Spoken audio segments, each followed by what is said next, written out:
Hello everyone, कैसे हो आप सब। तो आज हम लोग हैं आगरा के अंदर और ये आगरा की पार्किंग है। जैसे कि आप देख पा रहे हो, ये सवारी गाड़ियां हैं और बहुत ज़्यादा यहाँ पे टूरिस्ट हैं। तो अब हम जा रहे हैं आगरा का लाल किला देखने और हमने टिकट ली है, जो इसकी हाई एंड जो टिकट होती है 250 रुपये की शायद होती है, तो वो हमने ली है।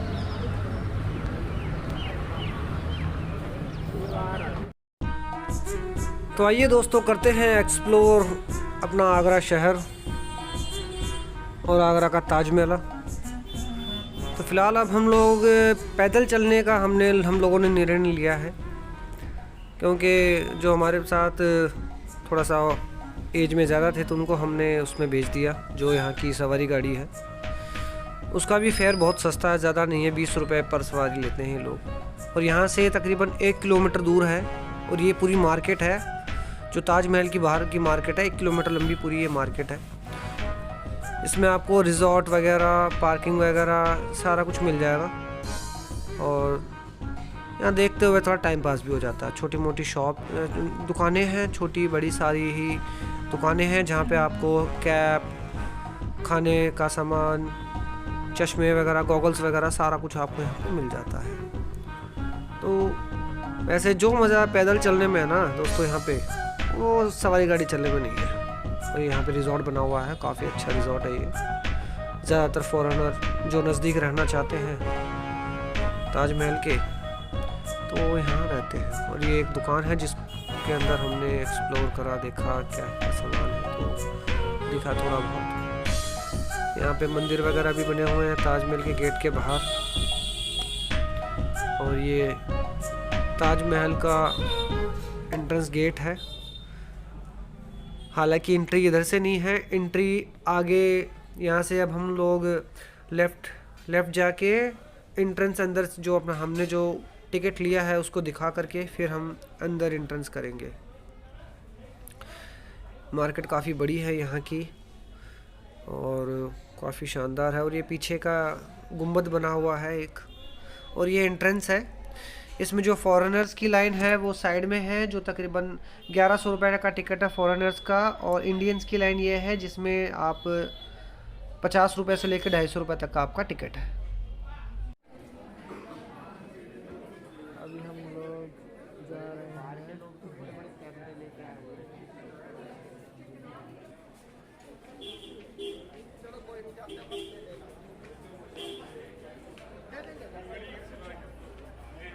ये एंट्री गेट है जी आगरा का, ताजमहल का। 1959 ये अब तक की फ़ोटोज़ हैं। 1993 कलर फ़ोटो, वो सारी ब्लैक एंड वाइट थी, ये सारी कलर फ़ोटोज़ हैं।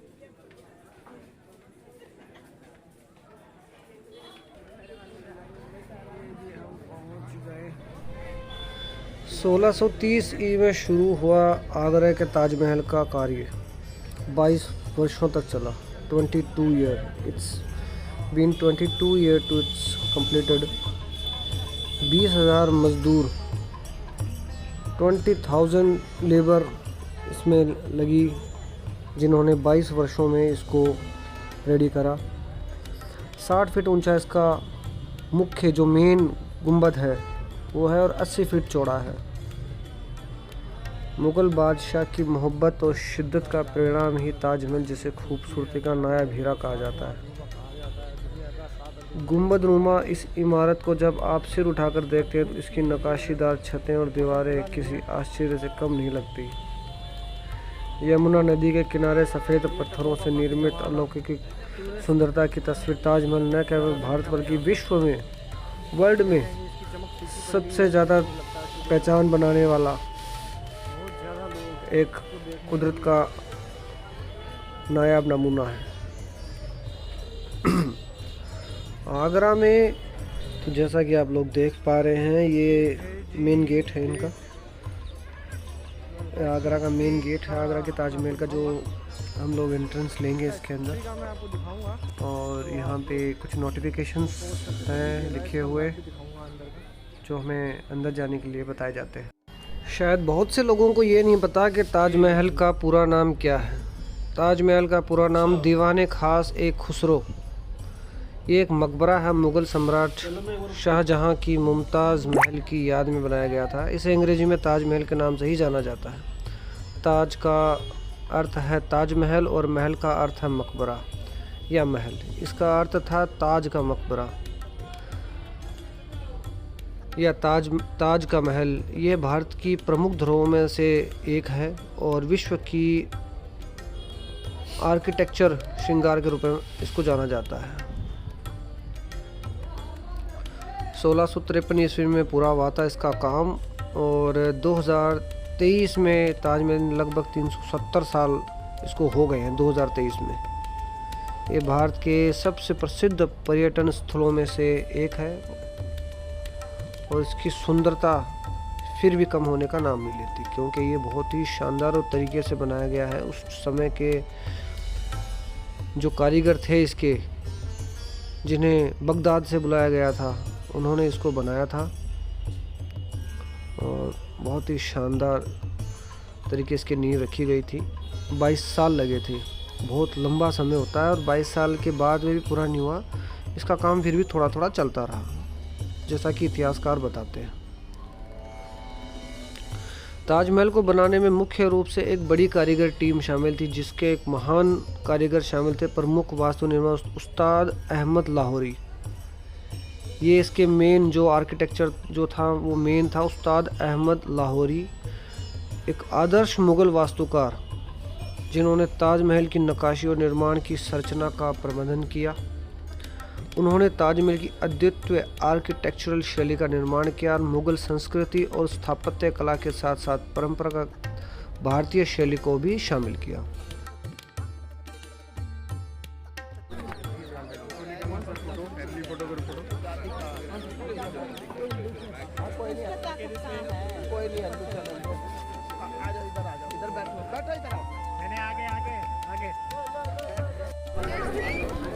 तो ये है जी selfie place and photo place. Okay, sorry. ये फाउंटेन,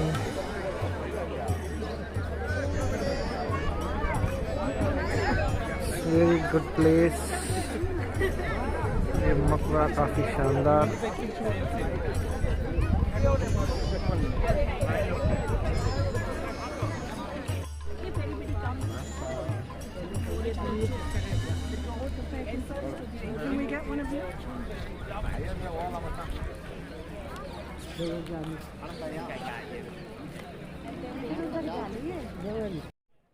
तो अब हम लोग चलते हैं, एंट्रेंस लेते हैं अंदर की साइड में और देखते हैं कि क्या है अंदर। जो जिस मकबरे का जिक्र करा गया है कैसा है क्या नहीं है। और मैं तो एक्चुअली पहली बार आया हूँ यहाँ पे, छू के देखते हैं संगमरमर को कैसे क्या है। बोलते हैं बहुत ठंडा है यहाँ पे, काफ़ी अच्छा रहता है। यहाँ पे विदेशी पर्यटकों की बात करूँ तो बहुत ज़्यादा है यहाँ पे। इंडियन से ज़्यादा तो आपको फॉरेनर्स मिल जाएंगे। तो ये इसका जमात खाना जो है मस्जिद का, उसका इतिहास है, तो आप पढ़ लीजिएगा, रोक के स्टॉप करके पढ़ भी सकते हैं इसको। यहाँ टिकटिंग प्रोसेस है ये सारा। यहाँ से एंट्रेंस होगी जो मेन है, जो जैसा कि मैं आपको दिखाऊंगा। और ये शान के साथ खड़ा हुआ आगरे का ताजमहल, बहुत ही शानदार और अद्भुत। टिकटिंग की अगर बात करूं मैं तो 200-250 रुपये की है और 50 रुपये की। 50 रुपये की जो टिकट होती है वो जो हमने मेन एंट्रेंस करी है गेट की, जो उसका आगरे का जो ताजमहल का जो गेट है, वहाँ से अंदर तक का जो गार्डन वगैरह देखने का है वो 50 रुपये का है। और अगर आप ऊपर मकबरा देखना चाहते हैं, यमुना नदी का जो बैक साइड में है ताजमहल के, वो अगर देखना चाहते हैं या ऊपर के ताजमहल को एक्सप्लोर करना चाहते हैं तो आपको तकरीबन 200, अंदर से टिकट 200 की मिल जाती है और बाहर से 250 की मिलती है। बस ये फ़र्क है, बाकी सब कुछ सेम। ताजमहल को प्रेम का प्रतीक भी माना जाता है। ताजमहल की सुंदरता उसके विस्तृत मकबरे के साथ ही उसकी वास्तुकला विशालता सुंदर नक्काशी में छिपी है। एक उच्च कला एवं अद्वितीय उपलब्धि और संस्कृति ऐतिहासिक और प्रेम का प्रतीक माना जाता है। इसकी आकृति आदर्श तरीके से प्रतिबिंबित विन्यास, ज्योतिर्मय चतुर्भुज संरचना इसे एक महान आर्किटेक्चरल श्रृंखला के रूप में बनाती है। इनका निर्माण 1632 से 1653 के बीच तक चला। यह लाल किले के समीप जो यहाँ पे बना हुआ आगरा का लाल किला है, यहाँ पे भी लाल किला है, एक दिल्ली में लाल किला है, एक आगरा में भी लाल किला है, यमुना नदी के किनारे स्थित है। ताजमहल का निर्माण उस समय शाहजहां द्वारा किया गया था जब उनकी पत्नी मुमताज महल अपनी मृत्यु के पश्चात उनसे एक वादा किया था कि उनकी याद में दुनिया का सबसे सुंदर मकबरा बनाया जाए। ताजमहल के निर्माण में लाल पत्थर, सफ़ेद मार्बल, पीतल, सोना, नीलम, मोती, मकरानी पत्थर, अन्य रत्नों का उपयोग किया गया था। शाहजहां की तीसरी पत्नी थी मुमताज़। कहते हैं कि 14 बच्चे को जन्म देने के बाद मुमताज़ महल की मौत हो गई थी। बताते हैं कि अपनी बीवी की मौत के बाद शाहजहां इतने टूट गए थे कि कुछ ही दिनों में उनके बाल और दाढ़ी सफ़ेद हो गई थी। इसके बाद उन्होंने ताजमहल का निर्माण कराया, जिसे दुनिया का अजूबा कहा जाता है। ये अब हम मेन मकबरे में इंटर हो रहे हैं, तो यहाँ पे थोड़ा सा वीडियोग्राफी मना करी गई है, बट फिर भी मैंने अंदर मकबरे का हल्का सा वीडियो बनाया। ये जैसे आप देख रहे हैं अंदर जालीनुमा इसके अंदर देख रहे हैं, वो मकबरे हैं जहाँ पे शाहजहां और मुमताज़ महल की कब्रें हैं। तो ये अब हम लोग बाहर की साइड आ चुके हैं। ये एग्ज़िट गेट है मेन मकबरे से पीछे की साइड में, जो कि यमुना नदी का शानदार व्यू यहाँ से आपको मिलता है। दरवाजे के ऊपर जो ऊपर के शिलालेख हैं उसके ऊपर उर्दू में और अरबी में कुछ लिखा हुआ भी है, जैसा कि आप लोग देख पा रहे हो। एक बहुत ही अच्छा, बहुत ही सुंदर सेल्फी पॉइंट भी है। जैसा कि आप देख पा रहे हैं, हालांकि यमुना नदी का इतिहास भी काफ़ी पुराना है। इसका डिस्कशन हम अगली वीडियो में करेंगे।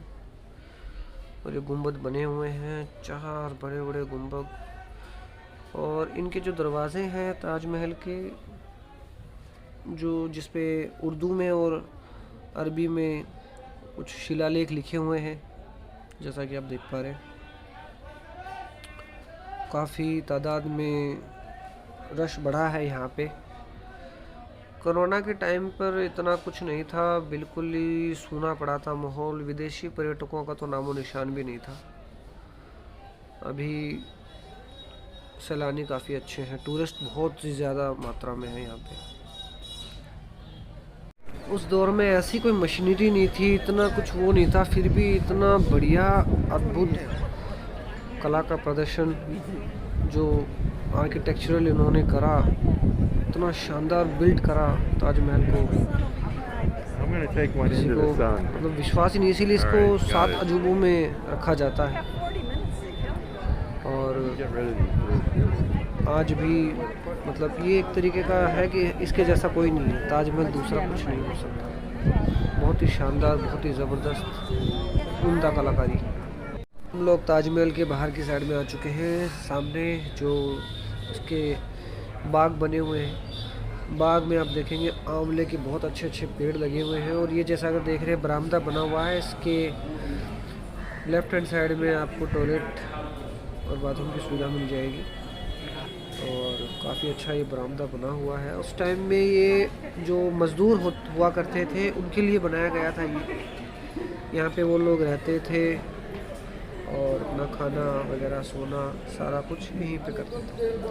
तो ये उस दौर में भी काफ़ी मजबूत चीज़ बनाई हुई है। ये लाल पत्थर से बनाया हुआ है। ये जो यहाँ का लाल किला है वो भी सेम इसी लाल पत्थर से बना हुआ है, काफ़ी मजबूत बना हुआ है। आर्किटेक्चर के नज़र से देखा जाए तो आज 370 साल हो गए हैं इसको, और काफ़ी उम्दा कलाकारी और अविश्वसनीय जिसे बोलते हैं। विश्वास करना मुश्किल है कि उन्होंने कैसे कैसे इतने बड़े पत्थरों को तराशा होगा, कैसे कैसे उन्होंने बनाया होगा। यहाँ पे सिक्योरिटी बड़ी टाइट है, तो कुछ भी सामान वगैरह आप अंदर नहीं ले जा सकते हैं बेफिजूल का, जैसे गुटखा, सिगरेट, मैच बॉक्स, चाकू, हथियार, कुछ भी अंदर ले जाना अलाउड नहीं है। सिक्योरिटी यहाँ पे होता है। तो तो ये अब हम लोग बाहर की तरफ निकल रहे हैं। ये एग्ज़िट है, जो मेन एंट्रेंस है उसके बगल से ये एग्ज़िट है। तो हम लोग बाहर निकलेंगे और आपको सीधा जो है वो मेन गेट नज़र आएगा और ये साइड का जो बाग है, पार्क है, वो नज़र आएगा आपको। यहाँ भी सेल्फ़ी पॉइंट है, यहाँ पे भी लोग फ़ोटो वगैरह खिंचवाते हैं, फ़ोटोज़ क्लिक करते हैं, सेल्फ़ी लेते हैं। और ये है जो मेन एंट्रेंस था जिससे हम अंदर गए थे, ये वो एंट्रेंस है। जैसे कि आप लोग देख पा रहे हैं कि शान से ये बुलंद दरवाज़ा खड़ा हुआ है। तो चलिए दोस्तों, लेते हैं अलविदा इस ब्लॉग से और अब हम जा रहे हैं वापसी। लेकिन हम जाते हुए अब हम लोगों ने गाड़ी में ही जाने का फ़ैसला करा, क्योंकि थोड़ा सा दूर था और अंदर थक गए थे घूम घाम के, तो हम लोग गाड़ी में ही जा रहे हैं। तो मिलते हैं नेक्स्ट ब्लॉग में। Thank you so much. अच्छा लगे ब्लॉग तो सब्सक्राइब ज़रूर करिएगा, लाइक और कमेंट करके बताइएगा कि आपको कैसा लगा और आप लोग कब आ रहे हैं Agra. Thank you so much.